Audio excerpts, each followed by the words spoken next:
என்னது சாடின்ல fried rice கூட செய்யலாமா? ரீசெண்டா டிக்டாக்ல ஒரு 2-3 வீடியோ பார்த்த சாடினை வச்சு நாசி கோரிங் செஞ்சிருந்தாங்க.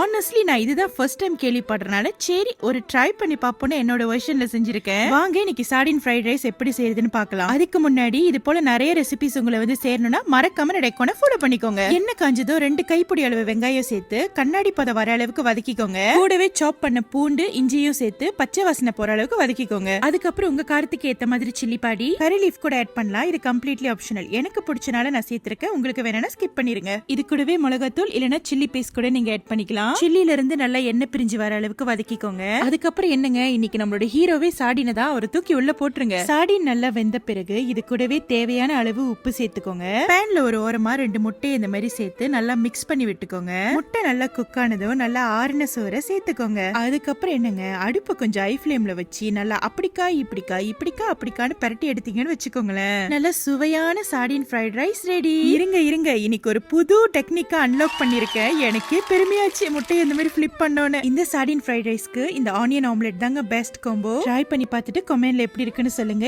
இவ்வளவு நாளா என்னோட வீடியோக்கு சப்போர்ட் பண்ற உங்க எல்லாருக்கும் ரொம்ப ரொம்ப நன்றி. See you all in my next video. Bye bye.